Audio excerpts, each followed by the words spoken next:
Boa tarde a todos, todas e todes. Eu sou Ramayana Costa, sou assistente social do Núcleo de Gestão e Atenção à Saúde e Segurança do Trabalho da UFRB. Sou membro do CEP também da UFRB e hoje farei a mediação dessa live em formato de mesa redonda, cuja temática é a avaliação dos aspectos éticos nas pesquisas das ciências humanas e sociais. Antes de iniciar a apresentação do nosso convidado e da nossa convidada, eu vou apresentar um pouquinho o CEP, que é o Comitê de Ética em Pesquisas com Seres Humanos, né? O CEP é um colegiado multi- e transdisciplinar, independente, de relevância pública, de caráter consultivo, deliberativo e educativo, com a função de proteger os participantes e as participantes de pesquisa, por meio da avaliação ética de toda e qualquer pesquisa que possua participação direta ou indireta de seres humanos no Brasil. Criado para defender os interesses dos participantes e das participantes de pesquisa em sua integridade e dignidade, e para contribuir no desenvolvimento da pesquisa dentro de padrões éticos. Na UFRB, o CEP foi instituído em 2009 e possui natureza técnico-científica, é composto atualmente por servidoras e servidores, docentes, técnico-administrativos e técnicas administrativas, e representantes dos e das participantes que exercem o controle social. Os membros pertencem a áreas da saúde, biológicas, agrárias, ciências humanas, sociais e exatas. Para conversar um pouquinho com a gente hoje sobre a avaliação dos aspectos éticos nas pesquisas das ciências humanas e sociais, contamos com a presença do professor Nilo Henrique Neves dos Reis e da professora Aline Oliveira Machado. Desde já agradecemos a presença de todas e todos e todes e a disponibilidade de vocês também. E também agradecemos todo o apoio da equipe do Reconstec, da equipe organizadora e dos monitores, né, especialmente aos monitores e monitoras que estão nos dando força aqui na construção desse momento. Então, eu vou apresentar um pouquinho o professor Nilo Henrique Neves dos Reis. Ele é professor titular pleno, né, de filosofia da Universidade Estadual de Feira de Santana, da UFES, pós-doutor pelo Programa de Estudos Pós-Graduados em Filosofia pela PUC São Paulo, atua na graduação e pós-graduação do curso de Filosofia da UFES. É o criador da revista de Filosofia e Ideação e do Jornal de Filosofia e Ideação Magazine. Integra os comitês de ética em pesquisas envolvendo seres humanos na Faculdade de Medicina da Bahia e do Instituto de Ciências da Saúde da Universidade Federal da Bahia e da Universidade Estadual de Feira de Santana. É membro do Conselho da Editora da UFES, compõe os conselhos editoriais da Revista Eletrônica, do curso de Direito da UFSM e da Revista Argentina em Fox. Estuda temas relacionados à política em Nicolau Maquiavel e David Hume, e também se dedica à pesquisa em filosofia política, ética e bioética. Ensina filosofia política e seminários de pesquisa 1 e 2. Aline Oliveira Machado realizou pós-doutorado pela Universidade Complutense de Madrid, é doutora em psicologia social pelo Programa Integrado da UFPB, UFRN, possui mestrado em psicologia social pela Universidade Federal da Paraíba, é licenciada, tem licenciatura e bacharelado em psicologia pela Universidade Federal da Paraíba, com experiência adquirida na área de gestão acadêmica de pessoal e habilidade com uso de informática. Atuou como coordenadora do Comitê de Ética em Pesquisa, do CEP, Unifavip, UniFBV, é colaboradora de pós-graduação em nível Lato Sensus, editora responsável da revista Veredas Favip, revista eletrônica de ciências, é membro titular da Comissão Nacional de Ética em Pesquisa, coordenadora de instância de Ciências Humanas e Sociais da CONEP e avaliadora de ROC para autorização e reconhecimento de cursos e instituições representando o INEP e MEC. Possui ainda experiência na área de gestão de pesquisa, no que se refere à elaboração, aplicação e produção de relatórios com ênfase em psicologia social, atuando principalmente nos seguintes temas: processos de exclusão social, racismo, sexismo e homofobia, direitos humanos e identidade social. Sem mais delongas, passo a palavra para o professor Nilo, que terá cerca de 30 minutos para realizar a sua fala nesse primeiro momento. Cada participante, né, tanto o professor Nilo quanto a professora Aline, terão cerca de 30 minutos para fazer a primeira exposição. Ao final das falas, a gente vai abrir para os blocos de perguntas, então fiquem à vontade para colocar as suas perguntas no chat, que a gente vai selecionar e apresentar, selecionar devido ao tempo, né? E apresentar para que ao final das duas falas a gente realize o debate, certo? Então, de antemão, a gente agradece a todas, todos e todas pela participação e dizemos ao professor Nilo que fique à vontade para fazer a sua exposição. Obrigada. Boa tarde a todos. Eu gostaria, em primeiro lugar, de agradecer ao convite feito pela equipe. Fico muito contente que discussões desse tipo estejam acontecendo, principalmente num período em que temos diversas forças contrárias à reflexão e ao livre debate de ideias. Esse contexto político é muito diverso para as ciências humanas e a filosofia, para a pesquisa de modo geral. Então, eu gostaria, em segundo lugar, de quebrar esse tom cerimonioso de uma conferência, porque entendo que uma mesa redonda ela tem como objetivo colocar todos num par de igualdade e de altruísmo, no qual cada um se torna responsável pelo outro. Assim como os cavaleiros da tábua redonda, que ficavam um de frente para o outro, esse mundo virtual nos coloca nessa situação, digamos assim, de lenda céltica em épocas pós-modernas. Então, nós somos todos damas e cavaleiros a uma mesa para discutir esse tema chamado bioética no campo das ciências humanas. Então, vou tentar fazer uma fala breve, em que eu começo dizendo que a palavra bioética ela tem uma história, uma história precisa numa interpretação, mas que ao longo do tempo o seu próprio formulador, que hoje se discute até a proeminência de quem foi de fato o cunhador do vocábulo, ela se transformou ao tempo. Então, nós temos aí a data de 1927, quando Fritz Heer, num artigo da revista Cosmo, chamado Bioética, uma revisão do relacionamento ético dos homens com relação aos animais e às plantas. Pelo próprio título da obra, já mostra uma visão mais ampla com relação a uma ética relacionada à vida, mas uma vida de forma geral. Esse é o texto que hoje se discute como o fundador, o cunhador da palavra bioética.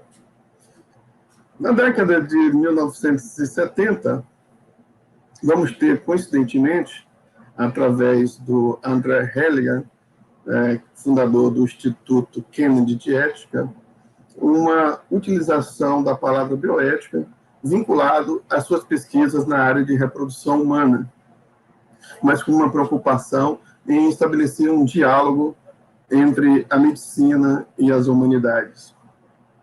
E, por fim, em 1970 e 71, nós vamos ter o Van Helsing Potter, que vai escrever um artigo Bioética, Ciência da Sobrevivência, e logo em seguida ele vai escrever a sua obra magna, que será considerada por alguns como, de fato, o ponto fundador da bioética, que será uma ponte para o futuro.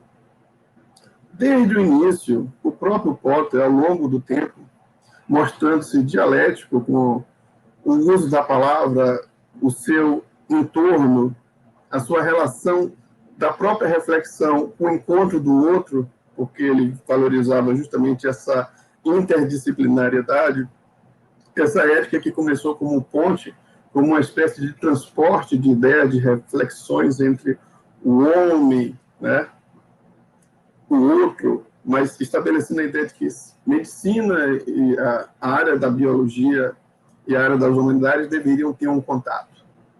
O próprio Potter vai, em seguida, mudar essa relação, por volta de 78, 80, ele vai transformar essa ética numa modificação de ética global, né, porque ele vai incorporar os desafios ambientais, englobando ainda mais a sua discussão, e, por fim, ele vai trabalhar no sentido de, por volta de 98, uma ética que ele vai chamar de ética profunda, onde ele vai trazer uma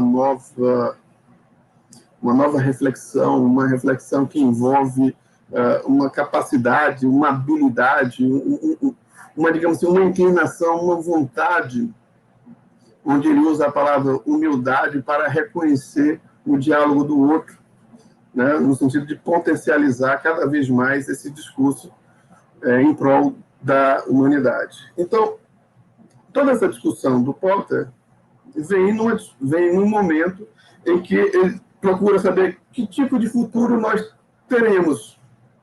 Que tipo de futuro que nós teremos. Depois disso, aos poucos, a palavra bioética foi se incorporando ao ambiente acadêmico e ela se tornou polissêmica e ganhou sentidos vários, né? E hoje reúne uma trupe que, digamos assim, há temas de todas as áreas, há reflexões de vários níveis. Mas o que é interessante a gente perceber nessa questão da bioética nas ciências humanas, né, é a ideia que começou na década de 60 no Brasil, e isso se deve a gente deve registrar isso como um momento muito importante, ao trabalho dos programas de pós-graduação da universidade, que começou a intensificar as pesquisas, e isso vai a cada década ampliando, isso sem ter uma continuidade dos financiamentos, mas muito importante a ação das pessoas, onde houve digamos assim, uma mudança na mentalidade. Se em 1960 havia poucas pessoas, poucos docentes que faziam pesquisa, em 2020 esse cenário mudou de forma estonteante, surpreendente, e nós podemos dizer hoje que há um tipo social, né? Se no Renascimento nós temos o nascimento de tipos sociais, como o banqueiro, como o cardeal, como o cortesão que já havia na Idade Média, mas o cortesão que agora sabe alimentar um diálogo, falar de vários temas. O segundo milênio trouxe a figura social do pesquisador. Um pesquisador, alguém que tem que ter uma produção enorme a cada instante. Então, esse é um tipo de ambiente em que nasceu esse tipo social, que vem refletir sobre as diversas interfaces da pesquisa científica que envolvem o ser humano. Mas aí nós temos eu diria assim, um problema que se faz com a ideia de que, se nas ciências biomédicas a recepção dos cientistas sociais foi, digamos assim, bem-vinda, né? Eu tive a oportunidade de iniciar minhas atividades no Comitê de Ética e Pesquisa no final da década de 90, enquanto percebi lá uma enorme, digamos assim, uma acolhedora chegada que permitiu uma diversidade de reflexões, percebemos também que houve, digamos assim, uma primazia do conhecimento da pesquisa científica nas áreas biomédicas e que, de algum modo, prejudicava, digamos assim, o livre exercício nas ciências sociais. E isso se deu de diversas formas, há diversas maneiras de se colocar esse problema, vai depender de onde você coloca o acento, né? Mas a grande questão que se faz e aí, novamente, o acento é muito importante, precisamos de controle social na pesquisa científica, né? Por que nós colocamos essa ideia de controle social na pesquisa científica? Historicamente, nós temos que lembrar, isso talvez seja um assunto extremamente já conhecido, mas é sempre bom, principalmente quando há pessoas novas chegando. A ideia do controle social, ele não é simplesmente por uma imposição da elite dominante. Não.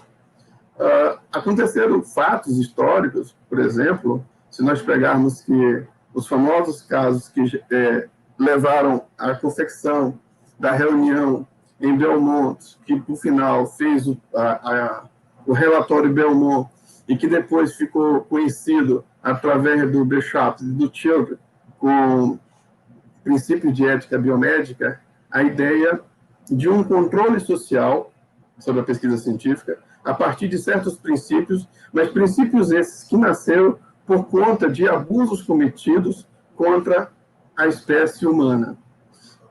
Em 1950, 1960, no hospital de Willowbrook, injetaram células de hepatite visceral em crianças, né, com retardo mental, para estudar o comportamento dessa moléstia no corpo dessas pequenas criaturas, né, só com o intuito de pensar que o conhecimento está acima, o conhecimento é mais importante do que a vida humana. Em 1963, no Hospital Israelita de Nova York, células cancerosas vivas foram injetadas em idosos doentes, também em nome do conhecimento científico. E aí se descobriu também que de 1940 a 1972, 400 afrodescendentes foram tratados com placebo, tendo sífilis. Tudo com o objetivo de procurar entender o quadro dessa história natural da doença no corpo desses afrodescendentes. Tudo em nome do conhecimento científico. Se nós voltarmos um pouco mais à Segunda Guerra Mundial, e não vamos precisar falar das pesquisas nazistas que levaram ao absurdo, ao julgamento de Nuremberg, mas podemos falar da Unidade 731, que foi dirigida pelo Shio Ishii, no Japão, em que diversas experiências científicas, por exemplo, foram realizadas, como a inoculação do momo, da peste bubônica, da cólera, da antraz, de agentes patógenos, para estudar como essas doenças se manifestavam no corpo humano. E vários casos. Nós vamos ter, por exemplo, o caso das 73 crianças que foram alimentadas com uma substância radioativa para saber justamente o efeito que essas crianças tinham. Isso foi um evento que aconteceu nos Estados Unidos. E também, um que é muito chocante, que vocês podem ter a oportunidade de ver no YouTube, se vocês colocam o Pequeno Alberto, que foi um experimento realizado pelo John Watson, onde ele queria fazer a indução ao medo. E ele pegou uma criança de 1 ano e foi mostrar que a sua teoria behaviorista era possível ser realizada, tudo em nome da ciência. Esse aporte, que eu só estou fazendo um recorte muito pequeno, é só para mostrar que, em nome da ciência, foi realizado uma série de atentados contra a espécie humana.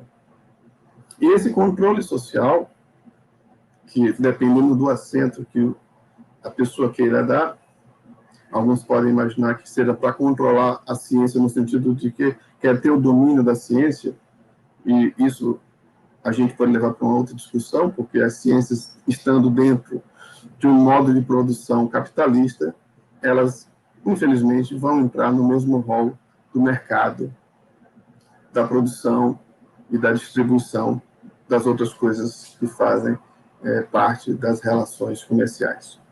Então, todas essas discussões é que levou à produção de uma ética principialista, ética de princípios, é isso que quer dizer, que buscava colocar um limite nas ações humanas para que as pessoas tivessem, digamos assim, uma maneira mais tranquila de realizar as suas pesquisas, mas, ao mesmo tempo, entendendo que todo conhecimento humano está vinculado a um comportamento ético por parte do cientista.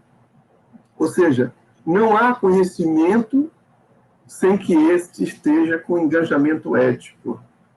E isso é muito importante, porque apesar de nós colocarmos a ideia de uma ética principalista, e aí nós podemos discutir a questão do que significa os 4 princípios da bioética, da autonomia, da beneficência, da não maleficência, da justiça e equidade, nós temos que entender que, muito mais do que esses princípios da bioética, nós temos um princípio republicano colocado no artigo número 1 da Constituição, portanto, da Lei Suprema do Estado Democrático de Direito que rege o Brasil, como fundamento, o inciso 3º, a dignidade da pessoa humana. Então, quando se fala em pesquisas nas ciências, e essas podem ser biomédicas ou de ciências sociais, nós temos que buscar entender de que modo nós podemos realizar pesquisa científica, mas, ao mesmo tempo, tendo um respeito pelo ser humano. E isso só acontece, e aí eu vou tentar fazer um resumo por causa do tempo. Eu não vi a questão do tempo, eu me perdi. Quanto tempo temos ainda? Só para eu ter uma noção, equipe. 23 minutos, se eu não me engano, 23. Então, tenho 7 minutos. Vou tentar resumir esses 27 minutos. Um componente fundamental que nós entendemos é a autonomia. A autonomia, que é dita de diversas maneiras, ela está ligada a uma história sobre os direitos naturais do ser humano, que antes eram entendidos como um poder transcendente, uma forma que estava anterior à própria ideia do homem. Com a Declaração dos Direitos do Homem, e, por fim, quando a Constituição brasileira e as constituições ocidentais tomam a dignidade como um pressuposto da ação, do respeito, do controle do outro, nós temos que entender que a autonomia é o fundamental para que haja pesquisas éticas em nosso território, de certo modo, no universo humano. Então, se nós entendemos por autonomia, que é o direito da pessoa se autogovernar, ela só tem esse direito de se autogovernar porque ela é humana e, digamos assim, ela tem uma autossuficiência. Mas só é possível ser autossuficiência se você se basta a si próprio, porque só assim você pode ter liberdade. E a liberdade é a condição básica de você poder agir segundo uma maneira de ser que lhe vem através da relação de ter, digamos assim, autonomia diante da sua consciência. Mas essa consciência, ela só existe no indivíduo que se reconhece como tal e que se vê a si como autônomo de si e reconhece que existe o outro. Esse outro que se passa na ideia da alteridade, que reconhece que existe a diferença, que existe o direito de cada um ser diferente do outro, coloca um problema fundamental, um problema ético fundamental, que é a ideia de que eu, com toda a minha boa vontade que eu queira, quando eu olho para uma pessoa, eu vejo o outro. Acontece que, por mais boa vontade que eu tenha, esse outro, para ele é um eu. E quando esse eu do outro olha para o meu eu, ele me vê como um outro. Então, nós temos um problema da alteridade. Nós temos um problema de que cada eu só vê o outro. E aí, como então colocarmos a questão do altruísmo, que é o sentimento, a vontade de se dedicar ao interesse do outro? A gente só pode fazer isso por meio de uma igualdade. E essa igualdade é justamente esse princípio de organização, de que todas as pessoas têm direitos e deveres, privilégios e oportunidades iguais. No momento que nós não temos essa condição, nós já estamos interferindo com relação à autonomia da pessoa. E aí nós temos um problema sério na pesquisa científica, que pode ser tanto da ordem das ciências biomédicas, como das ciências sociais humanas. A ideia do sujeito. Se nós pegarmos etimologicamente, é claro que a palavra ganha conexão em várias e relações em várias formas, mas se nós pegarmos o sentido da palavra sujeito, significa aquele que se sujeita, aquele que se submete ao outro. Portanto, seria uma relação quase de o indiferente. Quando nós discutimos em diversos congressos a ideia da substituição do sujeito pela ideia de participante, porque o participante é um interveniente, é aquele que media, é aquele que participa, é aquele que aceita. E ao aceitar, ele está dizendo, olha, eu entendo sua pesquisa, ou seja, racionalmente eu entendi sua pesquisa, sentimentalmente eu estou ligado na sua pesquisa, portanto eu posso contribuir com a sua pesquisa. Nesse momento que ele diz, estou consciente da sua pesquisa, pronto, se fechou a ideia. Aí agora nós temos o ponto-chave de toda a discussão. Como interpretar o consentimento? Se o consentimento é o ato de estar de acordo, é o consentir, é a anuência, é a aquiescência, o problema da pesquisa científica, seja na área de biomédica, seja na área de ciências humanas, está na ideia de que o conhecimento só pode existir com aquele que é autossuficiente, que é autônomo na sua capacidade de decidir. Mas isso é muito problemático. Aqui nós podemos recorrer a vários autores, né, sobre as diferenças, as relações de poder que existem. Mas toda a discussão, e eu já fechando o meu tempo para não atrapalhar a colega, toda a nossa discussão é entender que essa relação de autonomia que envolve o consentimento, ela precisa de uma discussão ética, de uma discussão bioética. No Brasil, nós só estamos pegando, infelizmente, claro que existem exceções, nós estamos nos prendendo à ideia do principialismo, que foi dado por Bill Sharp e Children. Nós ainda não estamos, digamos assim, tomando como referência, por exemplo, o Potter. Né? A ideia dessa preocupação não só com o nosso universo presente, mas com a nossa ação futura. Talvez isso seja o fundamento.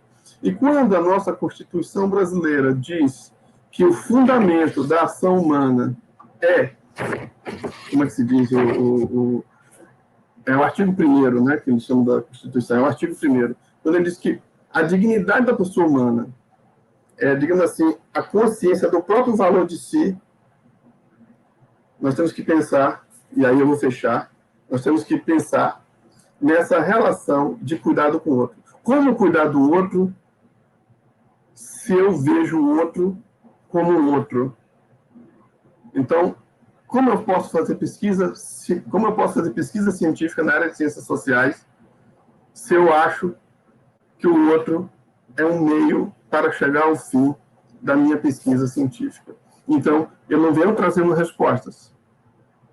Eu quero trazer, digamos assim, alguma coisa para a gente pensar. Então, qual é o futuro que nós teremos sem um controle social?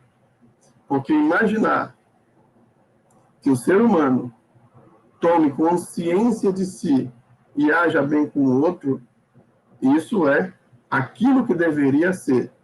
A história tem nos mostrado o que o ser humano é. Então, no momento em que eu penso, e aí eu posso trazer o Max Weber com a ética da convicção e a ética da responsabilidade, uma pessoa que tem estudado filosofia política, como alguém que lê Maquiavel, eu fico muito preocupado e prefiro confiar numa ética da responsabilidade e pensar em mecanismos que coloque sempre o sujeito para pensar na sua situação, ou seja, nós colocamos um parâmetro, a dignidade da pessoa humana, como ver esse problema, do como deveria ser, como é, eu, o outro, e o outro que não me vê como eu. E deixo para vocês resolverem o problema da alteridade num bate-papo maior para a gente levar. Eu passo a palavra para a minha colega Aline, para não prejudicar a sua exposição. Desculpe se eu passei algum minuto a mais. Obrigada, professor, excelente contribuição, né? Trouxe diversas reflexões para a gente pensar desde do princípio das barbaridades que foram feitas em nome da ciência, né? Das atrocidades que foram cometidas em nome da ciência, até esse compromisso ético com o outro, né? Tirando o outro desse lugar de outro quase que objetificado para se garantir os meios que se pretendem em relação às pesquisas, né? Então, essa responsabilidade, esse cuidado, esse compromisso ético, né, em garantir realmente que o participante da pesquisa seja respeitado e tenha autonomia em decidir sobre a sua participação e, enfim, sobre os desdobramentos também da pesquisa, né, em relação à sua participação nela. Então, sem mais delongas, a gente passa a fala para a professora Aline, reforçando que são 30 minutos de fala, professora, e também convidando a todas, todos e todos que estão assistindo a fazerem perguntas para que, após a fala da professora Aline, a gente abra para o debate com as perguntas que surgirem no chat. Obrigada. Obrigada, Ramayana, obrigada, professor Nilo. Fique muito à vontade, eu estava aqui, né, só sendo provocada também. Eu acho que essa proposta de a gente ir muito mais propor inquietações, né, trazer problemas e soluções, eu acho fundamental para a gente pensar e avançar, né.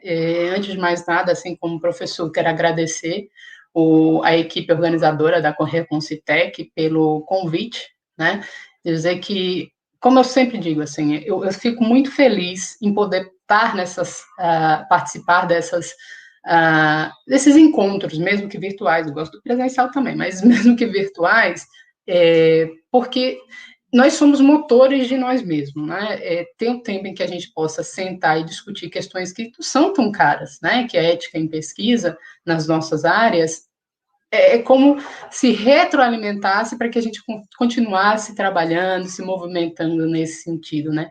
Todo mundo que é do sistema CEP-CONEP, né? Todos os relatores, todos da equipe de suporte, né? Que os nossos secretários que ajudam, que são fundamentais, todos nós nos movemos por uma razão, que é o compromisso com a ética em pesquisa. Então, quando a gente junto, tudo misturado, a gente acaba se retroalimentando e é muito bacana isso, né? Então, acho que isso é fundamental para a gente. E aí, parabéns pela equipe da Reconcitec por estar dedicando esse espaço para a gente discutir essas questões, né? Em relação à provocação feita a mim, né, a professora Carolina, a Ramayana, a toda a equipe, na verdade, outras pessoas também proporam que eu viesse aqui falar um pouquinho com vocês sobre a avaliação dos aspectos éticos nas pesquisas ciências humanas e sociais, tá? E para começar a falar disso, quando eu vi o convite, eu fiquei muito feliz de ver que teria um Nilo, né, um filósofo, para poder estar discutindo essas questões, tá? De fato, como psicóloga social que sou, é muito importante sempre falar do nosso lugar de fala, né? Então, quando eu falo de psicologia social, uma pesquisa psicossociológica, não há como não falar de absolutamente nenhum fenômeno, de nenhuma situação, sem conceituar histórica, política e economicamente do que a gente está falando, tá? Especificamente no que se refere à bioética, né, de fato, o professor faz um recorte importante, que é justamente falar da ética na pesquisa a partir daqueles abusos cometidos em relação ao corpo humano, né? Então, qualquer livro de bioética que você pegar vai falar justamente isso, vai fazer esse recorte, a partir do ponto em que não foi, a gente utilizou placebo para tratar sífilis, todos aqueles exemplos que o professor trouxe. O que eles têm de comum? Ele fala da infração, do abuso cometido ao corpo físico.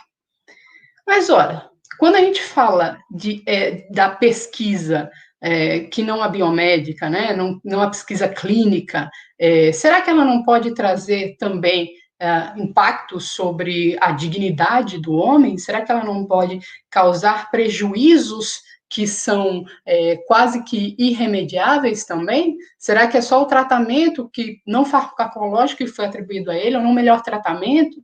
Né? Então, o que a gente está pensando? Como é que a gente fala disso? Como foi anunciado pela Ramayana, eu trabalho dentro da pesquisa com processos de exclusão social. Então, para mim, é super importante entender que reflexos têm os processos de discriminação sobre a própria identidade do sujeito.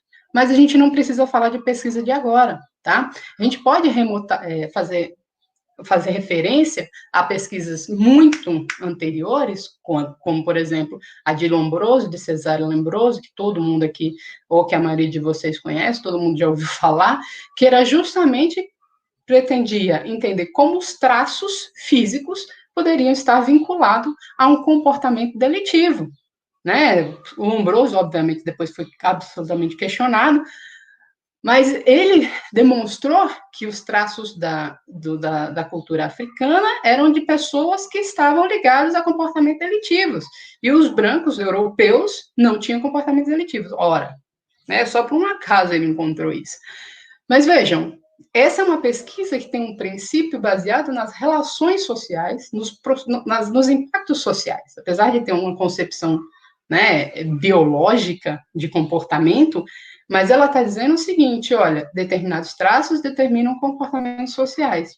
E, de repente, esse tipo de observação faz com que boa parte da população seja discriminada e confirma, né, e reforça as teorias eugenistas, né, de superioridade do branco. Então, quando a gente fala da pesquisa, né, em ciências humanas e sociais, a gente está falando de pesquisas que podem, sim, ser tão danosas quanto uma pesquisa biomédica, tá? A diferença é que o impacto dela se dá em outro nível, que não no corpo físico, mas nas relações, na própria identidade, na próprio sujeito, como até o professor já disse. Então, discutir ética em pesquisas nas áreas de ciências humanas e sociais é fundamental. E, só que, né, nós temos este grande problema. Quando a gente fala de bioética, ela surge a partir dos abusos cometidos ao corpo físico.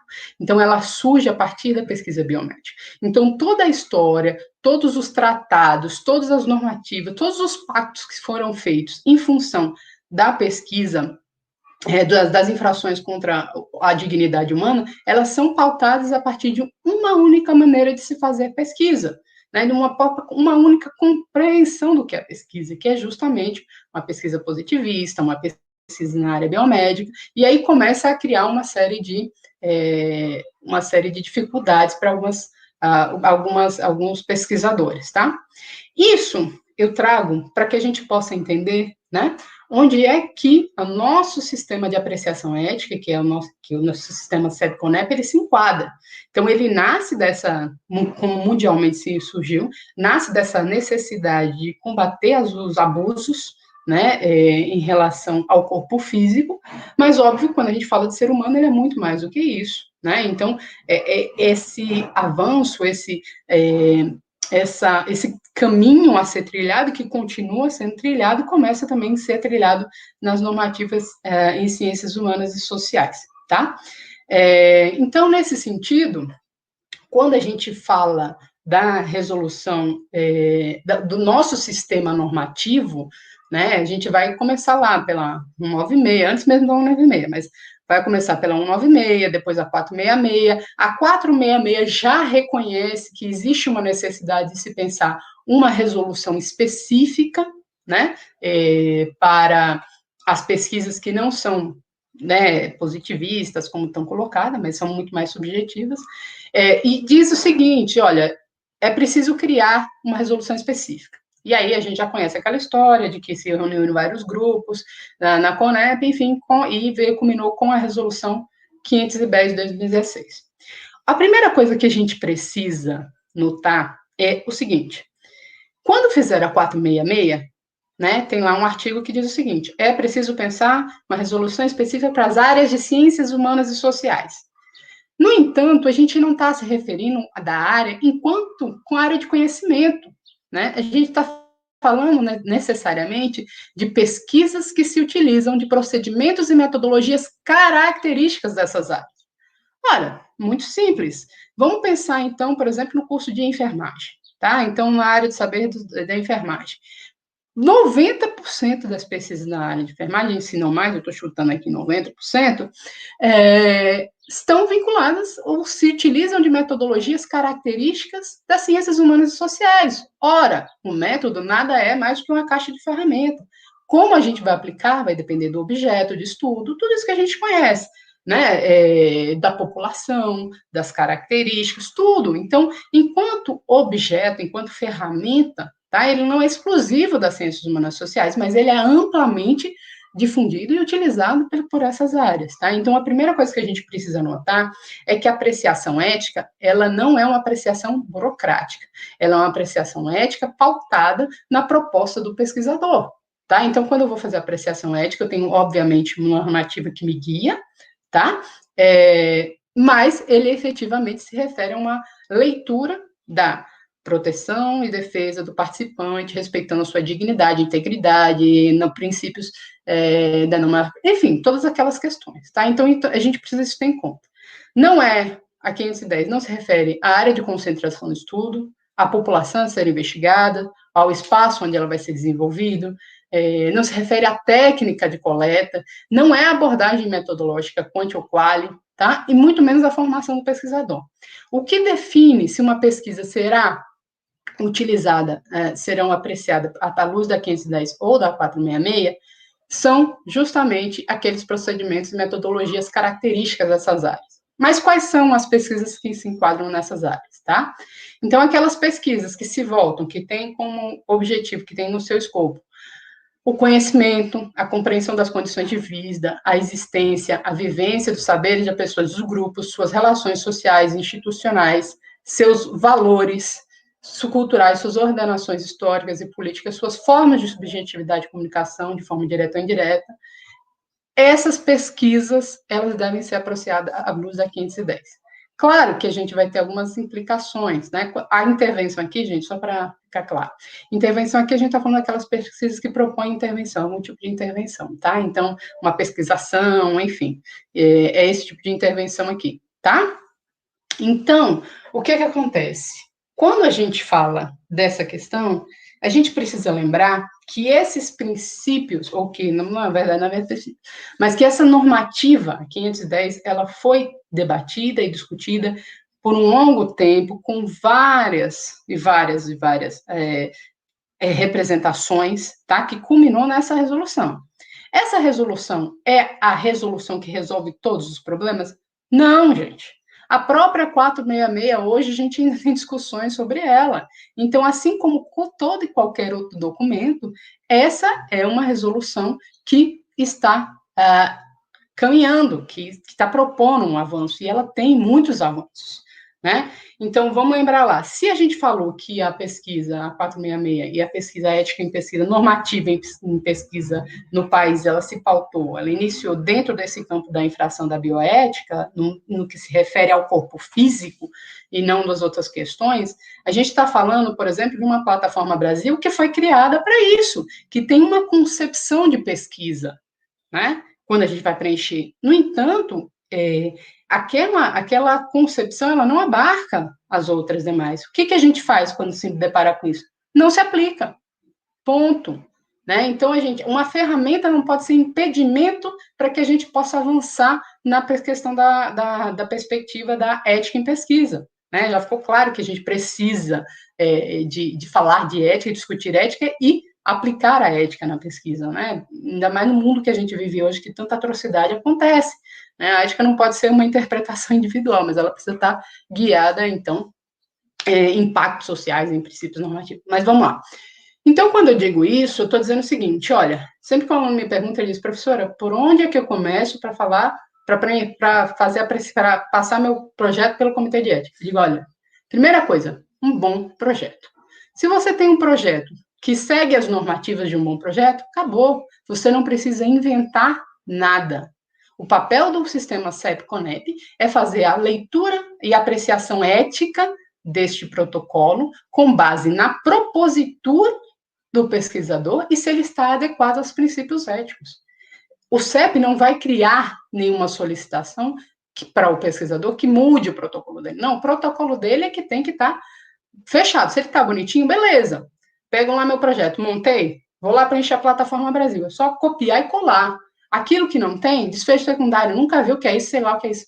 Não se aplica. Hipótese, mas gente, meu estudo não tem hipótese. Não se aplica, tá? Essa é a ferramenta, mas a gente tem que lidar com ela, enfim, para poder avançar, beleza? Bom, vamos lá. Então, quais são os avanços normativos que a 510 traz, tá? Ela diz, por exemplo, quais são os artigos, quais são as pesquisas que não precisam passar por apreciação ética.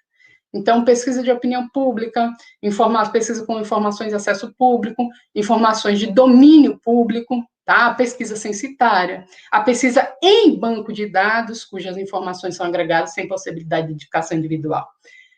Pesquisa realizada exclusivamente com texto científico, ou revisão de literatura. Aqui não se enquadra, obviamente, as pesquisas que são trabalhos de conclusão de curso, né? Então, atividades realizadas com intuito exclusivamente de educação, ensino e treinamento, à exceção dos trabalhos de conclusão de curso.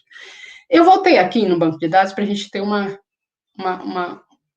conversa mais séria aqui. O que acontece? Pesquisas que se utilizam exclusivamente de uma dessas ferramentas, ou de uma dessas possibilidades, uma ou mais, elas não precisam passar pela apreciação ética, tá? Então, pesquisa em bancos de dados, significa que banco de dados que já foi formulado, né? Então, toda pesquisa vai gerar um banco de dados. Se a minha pesquisa gera um banco de dados, ela não é pesquisa em banco de dados, tá? Então, esse é um exemplo, né? Então, a gente precisa ter cuidado com isso. Então, pesquisas que usam exclusivamente um ou mais itens desse artigo, eles não precisam passar por apreciação ética, tá? Outro avanço importante, né, que eu vejo na 510, é justamente o que está lá em sobre termos e definições, tá? Por exemplo, a questão da pesquisa não produzir estigmas, né? Ou mesmo etapas preliminares de uma pesquisa. A gente sabe que a pesquisa, principalmente com metodologias características das ciências humanas e sociais, elas envolvem uma aproximação com o campo que não necessariamente é coleta de dados. A gente vai para conhecer, eu tenho um objeto, mas eu quero pensar mais sobre ele para poder elaborar o meu projeto, né? Então, toda essa parte de etapa preliminar, que não é possível a partir desse entendimento da bioética, né? Da bioética não, desculpa, da biomédica, né, daquela forma de pensar a pesquisa, não era possível, agora vai ser possível em função da concepção das diversidades de forma de fazer pesquisa. Então, eu vou dizer, olha, eu estive no campo, tá? Bacana, sem problema nenhum, tá? Então, o que acontece é que precisa estar descrito. O que é que você fez nessa aproximação? Se for uma pesquisa piloto, já não é aproximação ao campo, já tem um objeto, já tem um projeto, tá? Então, já tenho aí uma projeto de pesquisa. Virou projeto de pesquisa, ele tem que ser submetido ao sistema CEP-CONEP, tá? Uma outra possibilidade que a 510 traz, né, que é importante, é a pesquisa encoberta.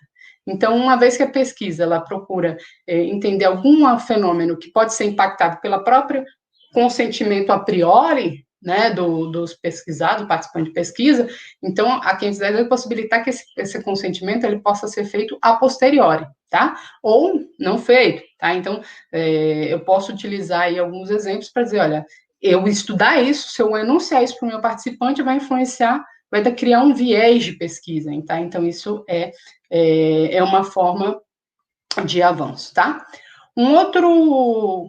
Outra questão, e aí eu vou deixar claro que a 510, ela nasce não só com a necessidade de se pensar uma outra forma de pesquisa, mas ela fala também das práticas que já vinham sendo implantadas, mas não estava escrito em nenhum lugar, é justamente sobre o processo e registro de consentimento, tá? Por que o consentimento? Porque o consentimento é dos aspectos mais sensíveis quando a gente está falando da apreciação ética, tá? Então, o processo é todo meio pelo qual eu vou explicar para o participante o seu consentimento. O registro é a forma como o pesquisador vai estar resguardado que aquele participante consentiu em participar. Em 99,9% dos casos, o processo não é dispensável, mas o registro, em muitos casos, sim, não é só dispensável, como solicita-se que é recomendado que o registro seja dispensado. Tá? Então, em situações em que o registro implique em maior malefício do que benefício ao participante de pesquisa, ele deve ser dispensado. E aí, nessa situação, em relação ao registro, que foi muito oportuno para essa época de pandemia, tá? A 510 diz o seguinte, olha, o registro ele pode ser feito de várias formas, né? Ele não precisa ser feito necessariamente como um documento burocrático, até porque isso, né, não tem nada a ver com a concepção de pesquisa. Mas ele pode ser feito de maneira escrita, sonora, imagética, ou entre as formas que atendam às características do participante de pesquisa, né? Então, se eu vou fazer uma pesquisa com alunos de uma série, eu posso sentar com eles todos numa roda, explicar o que é pesquisa e perguntar se eles querem participar comigo. Só o fato de dizer sim já é o registro do consentimento deste participante, tá? Quando houver esse tipo de registro, é importante que o participante de pesquisa ele tenha acesso às informações aos seus direitos a posteriori, tá? Então, o que acontece? Cabe ao pesquisador a criatividade em dizer qual meio que ele vai deixar isso disponível. Ele precisa criar um TCLE? Não, gente, pelo amor de Deus.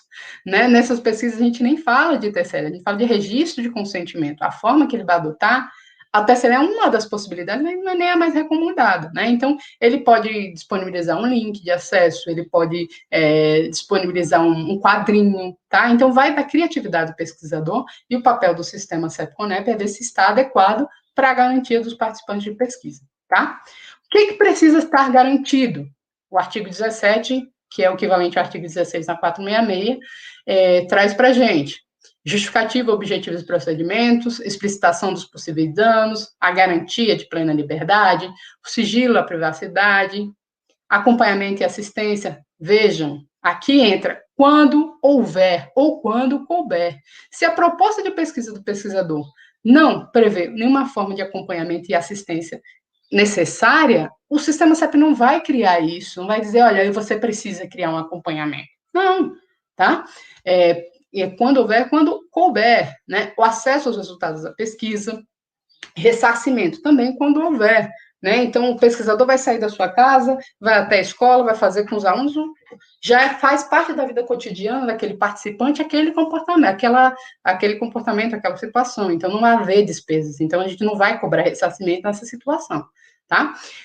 Acesso aos pesquisadores e ao CONEP e à CEP, tá?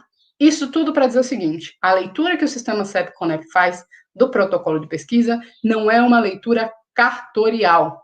Ela é uma leitura baseada justamente nos princípios, né, da boa pesquisa, da boa prática em pesquisa, nos princípios de resguardar a dignidade, tá? E que fala que respeite a ética na pesquisa, tá? Então, apesar de a gente ter uma normativa que guia, quem vai dizer se aquela situação é bacana ou não é bacana, se ela vai precisar de uma outra forma ou não, vai depender da proposta do pesquisador, tá? Em algumas situações, por exemplo, o registro de consentimento, o pesquisador não pede.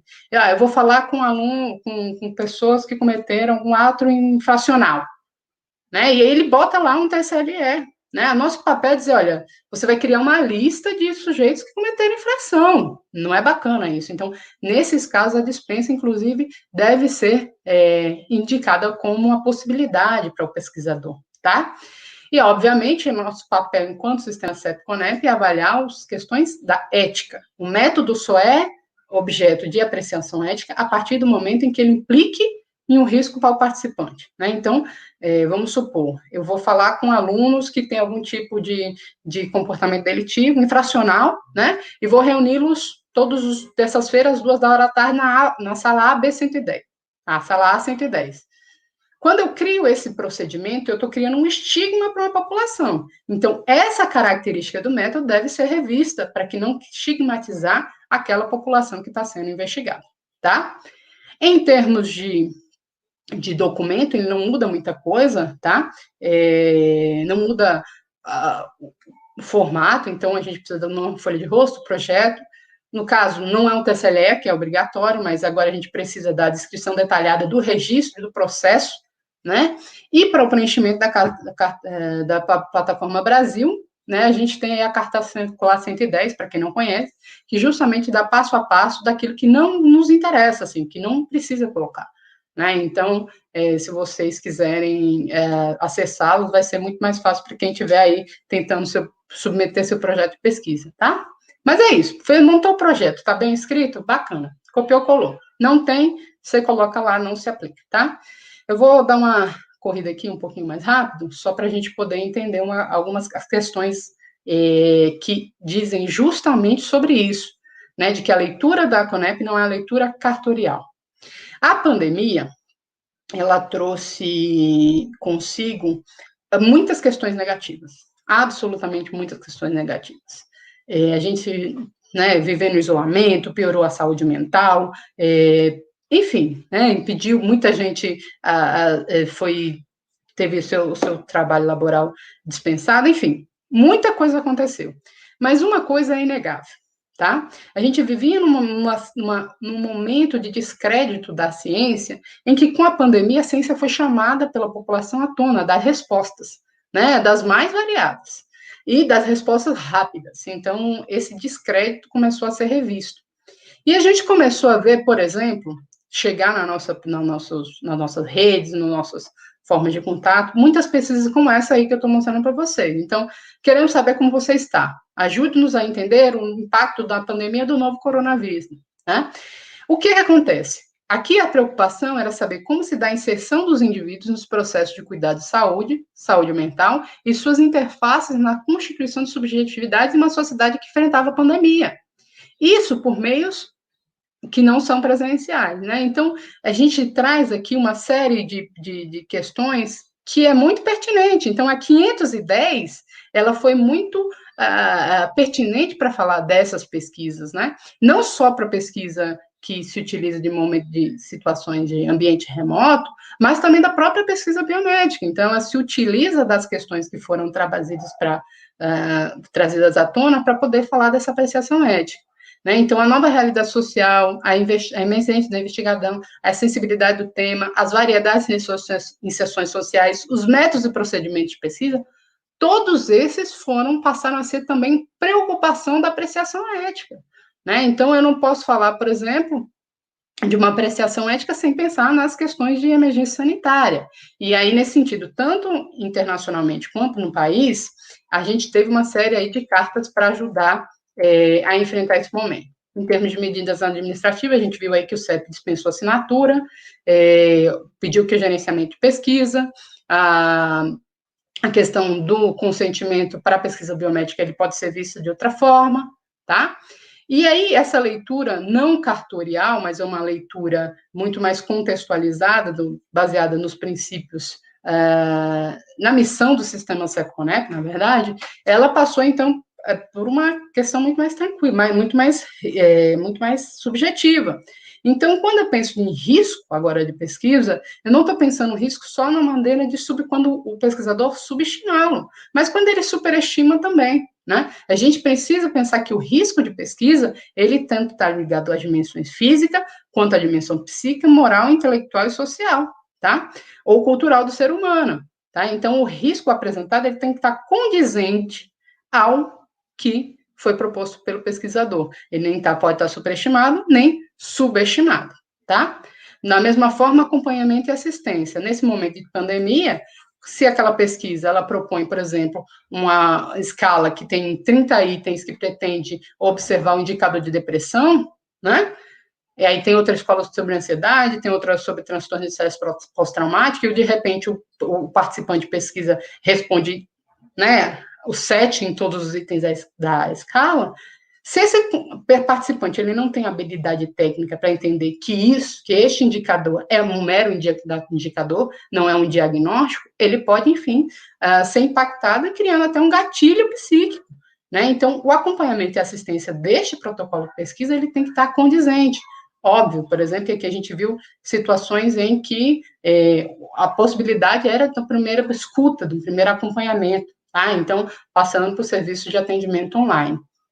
É isso que eu estou comentando aqui, né? Então, é muito a preocupação, né, deste protocolo, então, é que fazer com que o participante de pesquisa não entenda o seu resultado como um diagnóstico, né? De maneira concreta, o pesquisador responsável, ele tem que apontar medidas e formas para que o participante receba aquele comentário, receba aquela informação, mas que isso não se torne um fator agravante a uma pessoa que já está muitas vezes ou na linha de frente do combate ao Covid, ou em casa, sobre isolamento, ou já está afetado em sua saúde mental pela situação pandêmica, tá? Então, isso é para demonstrar a questão da leitura não cartorial, tá? Em relação à implementação da 510, a gente tem, como já foi falado, a instância de Ciências Humanas e Sociais, que foi instituída pela 510, que são um grupo de pessoas que trabalham junto na CONEP, que está preocupada em entender como é que os sistemas pesquisadores estão se apropriando, né, da resolução, como é que eles estão pondo isso em prática. Não adianta a gente, por exemplo, dizer temos uma 510 e cobrar a TCLE, não tem sentido nenhum. Dizer temos uma 510 e não admitir formas de acompanhamento que sejam diversos daquilo que é padrão, digamos assim, tá? Então, nossa preocupação hoje é justamente em relação aos desafios técnicos operacionais, como a adaptação da plataforma, que virá, gente, em um momento virá uma nova plataforma em que isso vai estar colocado. A falar com os pesquisadores, para que eles possam entender que, quando você fala de submeter o seu protocolo de pesquisa, você não está dizendo que você tem que inventar nada. Você tem que pegar aquele projeto que você tem e submeter da forma como está, tá? Ou mesmo da dinâmica dos comitês do CEP, apropriação, composição, relatorias. Então, a minha relatoria à luz da 510 deve trazer aquela formatação à luz da 510 e não a da 466. Gente, desculpa eu acabei me empolgando demais e falando um pouquinho mais rápido, mas já agradeço aí e passo a palavra para a nossa moderadora. Até. Obrigada, professora. Excelentes reflexões, bastante comentadas no chat também, né? Muitos elogios a ambas as duas falas. Várias coisas que a senhora traz na sua fala, né? Principalmente, eu acho que é muito importante pensar a questão do avanço da 510, mas também os seus limites, né? E também os limites da plataforma Brasil, que foi formulada numa perspectiva realmente da biomedicina, né, ciências biomédicas e exatas também, né? Então, a gente ainda está ali tateando nesse processo de como dar conta das pesquisas em ciências sociais e humanas, respeitando as nossas especificidades, né, também.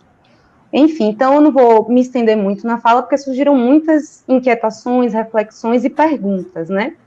Eu vou apresentar as perguntas que vieram, e aí passo a palavra para o professor Nilo, seguindo a sequência, né? Depois para a professora Aline, e aí, ao final, eu abro para as considerações finais.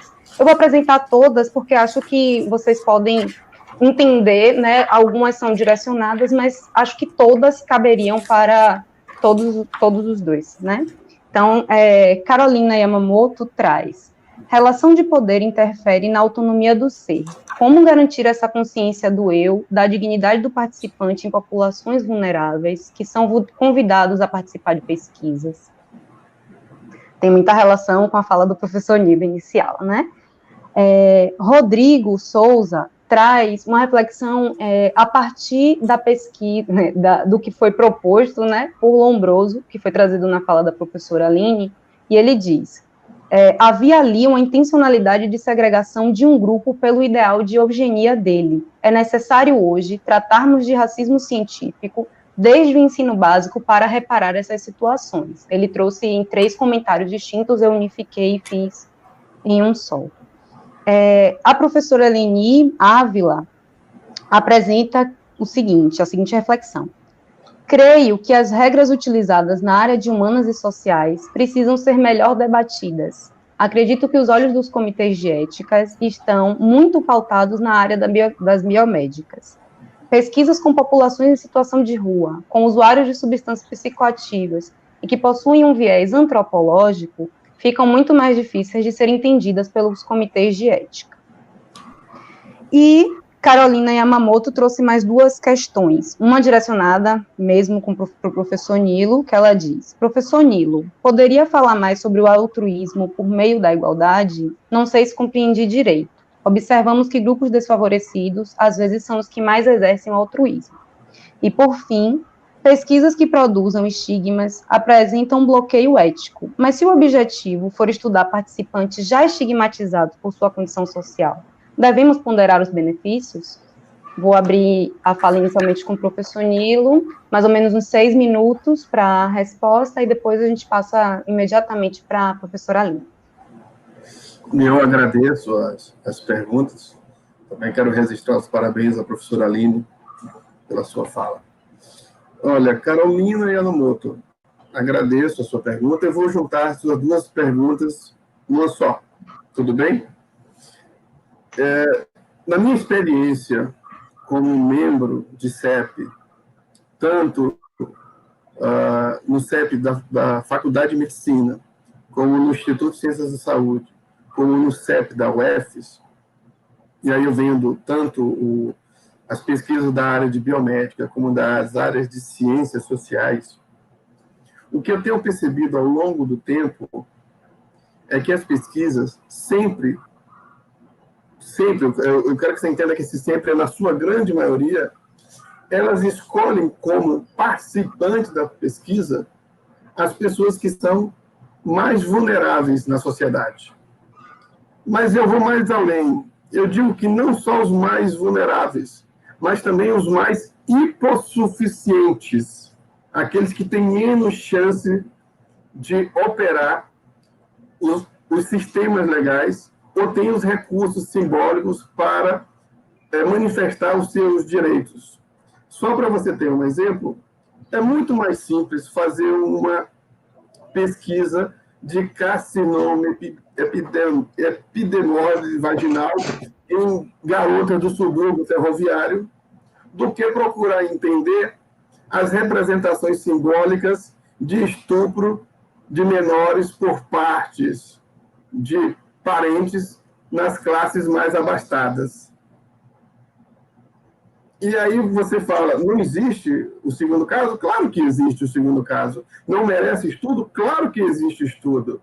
Mas, digamos agora que essas pessoas das classes mais abastadas, além de ter os recursos financeiros e além de ter um conhecimento dos operadores do sistema legal, pode causar um grande desconforto aos operadores. A esse tipo social que eu venho falando, esse tipo social que é o pesquisador. O pesquisador das áreas de ciências sociais, ele precisa de muito treino, ele precisa de muita erudição, ele precisa de muita reflexão. E isso, geralmente, acontece quando o sujeito já tem aquele embasamento. Ou seja, é de fato alguém que tem uma história, que fez uma pesquisa, que sabe. As pesquisas qualitativas, elas têm essa dinâmica. Elas precisam ser bem fundamentadas. Não é simplesmente fazer a leitura do fato social. É preciso saber interpretar, e para isso é preciso, digamos assim, um patrimônio de informações, né? E isso é muito importante. Então, eu diria o seguinte, que para as pesquisas, tanto na área de biomédica como na área de ciências humanas, elas deveriam prioritariamente escolher as pessoas que são autônomas, aquelas pessoas que estão, digamos assim, cientes e de todas as suas situações, que se abarcaram do conhecimento e se tornaram, de fato, participantes da pesquisa, e não sujeitas à pesquisa. Então, eu diria isso. E a questão do altruísmo vai nessa situação. Eu concordo com vocês, geralmente são as pessoas mais passivas, né, as mais vulneráveis, que são mais, digamos assim, altruístas, de se dedicarem. Eu acho que esse projeto do altruísmo, ele é muito bonito, mas ele implica na questão do coração, do core, e isso, digamos assim, muito bom por um lado, mas o coração ele não é só de afeto, ele também é de desafeto. Eu acho que a gente precisa caminhar. Eu acho que a fala da professora Aline foi perfeita, dessa motivação. Eu acho que nenhuma legislação ela vai ser completa, ela vai ser. Nós somos humanos, nós somos por natureza imperfeitos, incompletos, e portanto nenhuma legislação pode ficar enrijecida. Ela tem que se adaptar ao tempo.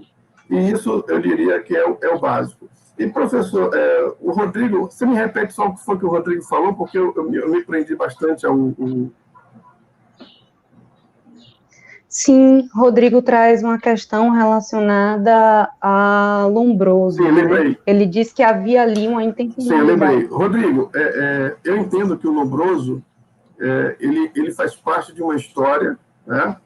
Ele, digamos assim, eu acho que o Karl Marx, ele é perfeito quando ele diz que David Ricardo, ele era um cientista. Ainda que ele fosse um membro da classe burguesa, ele tinha uma vontade de conhecer, ele tinha uma vontade de pesquisar. Portanto, claro que ele tinha óbices epistemológicos por conta da sua classe que defendia. Mas o John Malthus, ele era um sincofanta. Ele fazia uma ciência voltada para atender os interesses da classe dominante. Eu acho que o Lombroso, de um certo ponto, ele está embebecido, ele é fruto do seu tempo, como diz Marx. Nós somos frutos do nosso tempo, não somos como cogumelos que saem aleatoriamente. Então, a gente precisa entender as situações no próprio contexto. Não existe fatos transcendentes, existe contexto.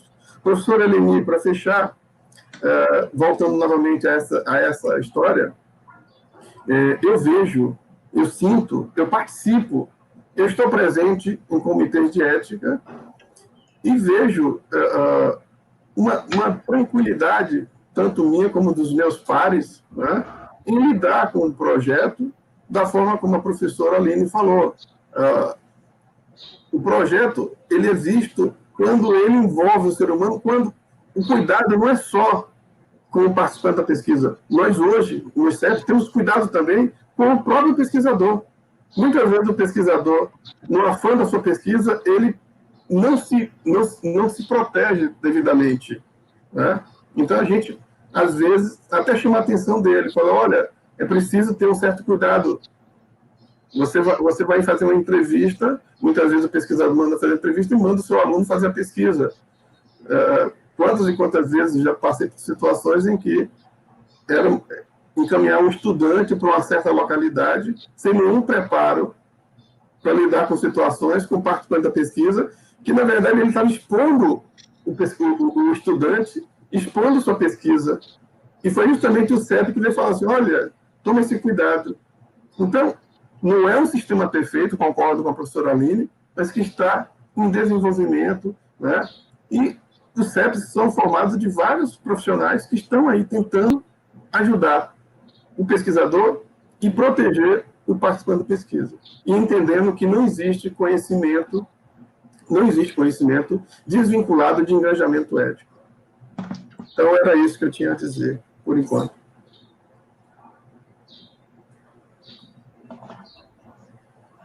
Professora Aline, fica à vontade para responder. Uhum. Eu acho que vou fazer considerações gerais, assim, começando pelo final e depois passando para o início. Pegando aí o gatilho do professor Nilo, pegando a onda, né? É realmente isso, assim, essa leitura, ela é muito mais... A gente tem muito medo, né? A gente desde sempre foi instruído, foi ensinado a ter medo de avaliações, né? Quando, na verdade, um outro olhar sobre aquele trabalho nos ajuda a enxergar coisas que nós mesmos não vemos, que nós vamos ver amanhã, né? Como é que eu escrevi aquele outro dia? Não é possível.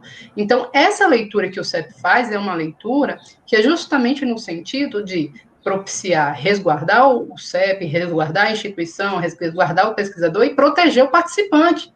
Né? Então, a missão do sistema, ela vai muito além disso. Professor Nilo, eu já me deparei várias vezes com protocolos em que o pesquisador, né, o orientador, ele manda o aluno fazer uma entrevista em profundidade de temas sensíveis sem o aluno ter nenhuma habilidade técnica para fazer uma entrevista em profundidade. Você imagina, né? Falar de abuso, como você comentou, né? Abuso sexual.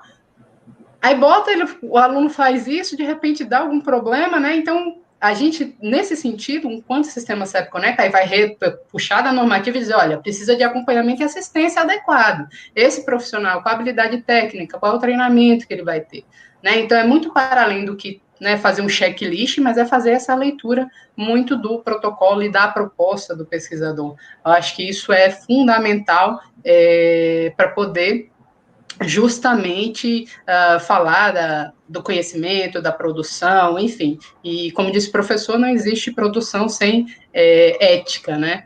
Eu acho que isso é uma questão que deve mais muito colocar. Óbvio que a gente tem questões que ainda não são muito difíceis de tentar reverter, né? Quando o professor fala que a população que é alvo da pesquisa é uma população mais vulnerável, de fato. Ninguém vai em escola particular fazer pesquisa, vai em escola pública. Né? Ninguém vai pegar da população mais alta para discutir temas sensíveis. Pega na população que que tem acesso ao CAPES. Né? Então, essas populações, então, a gente tem um grande número de pesquisas com essas populações que são mais sujeitas, como diz o professor, como é que a gente vai lidar com isso? Né? Isso é um problema, não é só da Conep, não. Isso é um problema do CEP, é um problema dos pesquisadores, é um problema da própria ciência. Né, de como que a gente vai lidar com essas situações, que ferramentas, que mecanismos a gente vai ter para isso. Né? Esse fenômeno, por estar na classe alta, é menos importante? Não, não é menos importante, mas é mais difícil ser investigado, bacana, mas tem que ser investigado. Então, quais são as ferramentas a gente vai criar para a gente tornar a população mais vulnerável, menos vulnerável? Né, e não ser objeto de pesquisa só aquele que está no serviço público de saúde, que está no serviço público da educação, tá? Então, são questões que não são muito sensíveis e que são problemas, sim, éticos que a gente precisa criar mecanismos, né? Então, nesse sentido, é muito preocupante. E aí a questão dos estigmas. Quando a gente está dizendo que a pesquisa não pode produzir estigmas, não significa que a gente não estude a população que é estigmatizada. A minha dissertação de mestrado, em 2004, falava da identidade e discriminação da população homoafetiva, em 2004. Em 2010, eu defendi a identidade homoafetiva feminina, falando justamente de quais são os reflexos dessa discriminação sobre o entendimento do sujeito e quais eram o enfrentamento. Hoje, em 2020, aquilo que eu escrevi em 2010, eu fico estarrecida, né? Porque o que a gente via, o que entendia como um avanço, a gente vê voltar com uma força enorme. Então, agressões físicas, por exemplo, em relação à própria prática, né? A prática sexual passaram a ser moda de novo. Né? Então, a ciência também não pode estar descontextualizada nesse sentido. Então, as inúmeras atrocidades que a gente vê, obviamente, o que a gente tem de ferramenta é o conhecimento e a ciência para lidar com isso. Né? Vamos provar de novo que a Terra não é plana, mas faz o que se a gente está precisando não provar que a Terra não é plana, né? Então, nesse sentido, é fluido, é dinâmico, e a gente só constrói a partir do momento em que a gente contribui com o que a gente tem. Eu acho que é fundamental que a gente pense. Uma das questões que eu coloquei, que eu esqueci de que não deu tempo de pontuar aqui, é que a 510, inclusive, ela diz o seguinte, olha, o sistema CEP-CONEP, ele deve propiciar a diversidade, né? Então, ele precisa ser equitativo em termos de relatores que tenham expertise na área.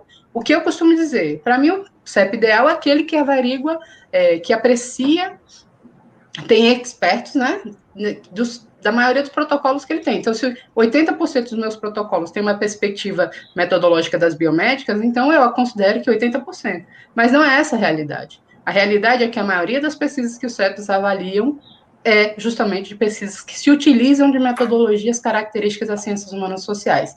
Então, o que a gente precisa é ter expertos nessa área que entendam, que possam compreender as pesquisas, né, seja ela de que âmbito for, né, entender que aquele método, ele tem um objetivo, ele tem uma limitação, e ele tem também as suas vantagens. Então, para aquele público, aquela situação, para aquele objetivo, é a forma ideal.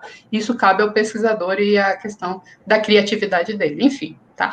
Acho que acabei me alongando. Se tiver alguma coisa que eu não falei, que eu não ponderei, eu passo para a Ramayana.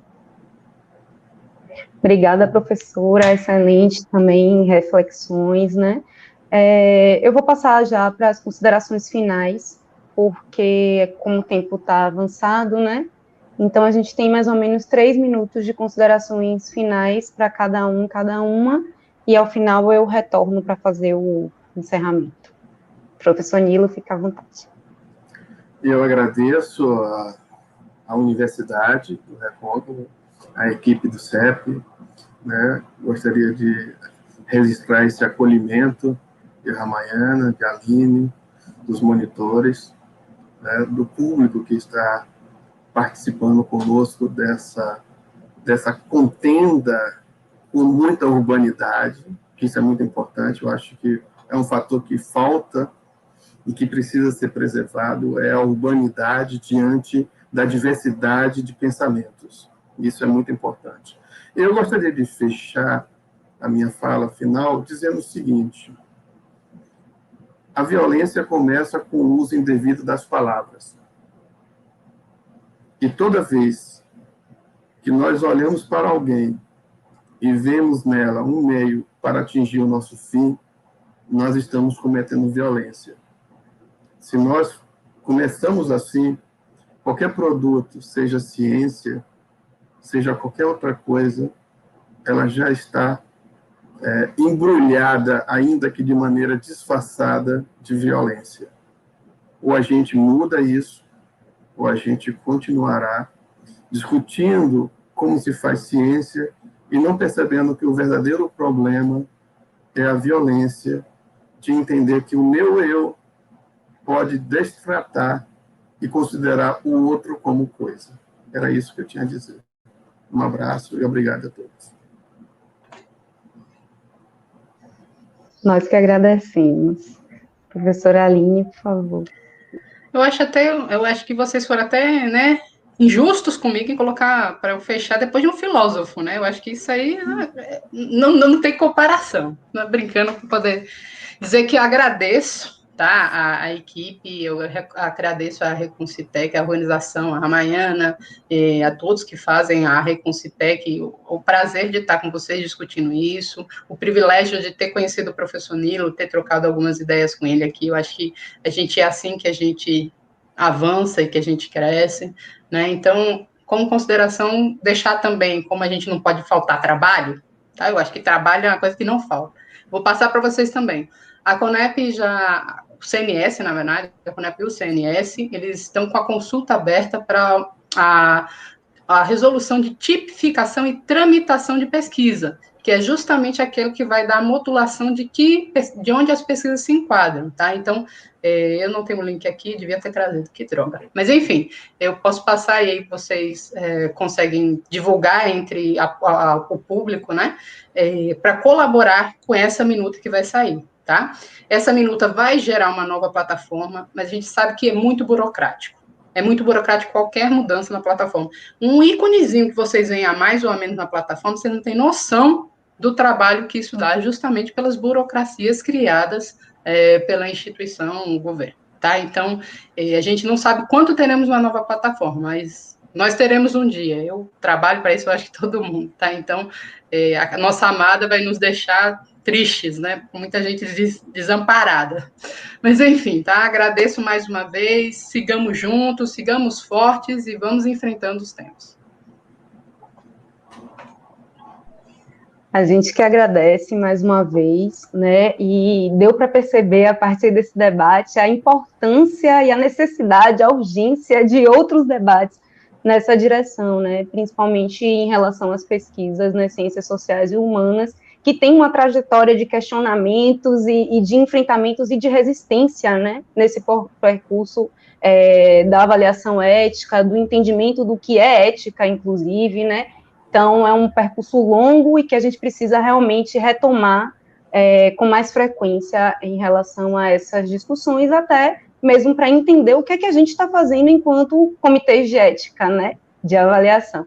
Enfim, então, mais uma vez, a gente agradece a participação de todas, todos e todos, os desafios são grandes, mas temos possibilidades também, né, no coletivo, no processo reflexivo, na prática cotidiana.